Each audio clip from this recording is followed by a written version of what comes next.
बुधवार व्रत कथा। एक समय की बात है, एक व्यक्ति का विवाह हुए कई वर्ष बीत गए। विवाह के बाद उसकी पत्नी एक बार अपने मायके गई हुई थी।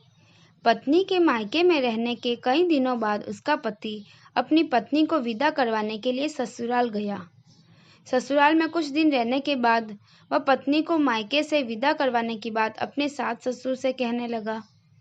बुधवार का दिन होने के कारण उसके सास ससुर ने कहा कि इस दिन बेटी ससुराल नहीं जा सकती, इस कारण विदाई भी नहीं हो सकती।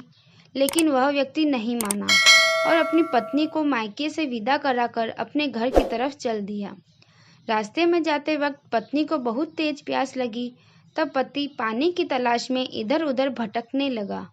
काफी देर बाद जब वह पानी लेकर वापस लौटा तो उसने देखा उसकी पत्नी के पास उसी की वेशभूषा में कोई अन्य व्यक्ति पत्नी के संग बैठकर बातें कर रहा है। दोनों व्यक्ति आपस में लड़ने लगे। पहले व्यक्ति ने गुस्से में दूसरे व्यक्ति से पूछने लगा कि वह कौन है और क्यों उसकी पत्नी के पास बैठकर बातें कर रहा है। फिर आपस में लड़ने लगे। दूसरे व्यक्ति ने कहा कि ये मेरी पत्नी है। दोनों के बीच भयानक लड़ाई होने लगी। तब वहां पर कुछ सिपाही आ गए और स्त्री से उसके असली पति के बारे में पूछने लगे। दोनों व्यक्ति को देखकर स्त्री हैरान हो गई कि मेरा पति कौन है। वह दुविधा में पड़ गई क्योंकि दोनों एक जैसे ही लग रहे थे। तब पहला व्यक्ति परेशान होकर मन में कहने लगा कि हे भगवान, ये आपकी कैसी लीला है। तभी आकाशवाणी हुई कि बुधवार के दिन पत्नी को विदा करवा कर नहीं ले जाना चाहिए।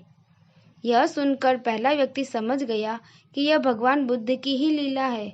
फिर वह व्यक्ति बुद्धदेव से प्रार्थना करने लगा और क्षमा मांगने लगा। फिर फौरन ही बुद्धदेव अंतर्धान हो गए और उस व्यक्ति को अपनी पत्नी मिल गई। तभी से हर बुधवार के दिन भगवान गणेश जी की पूजा होने लगी।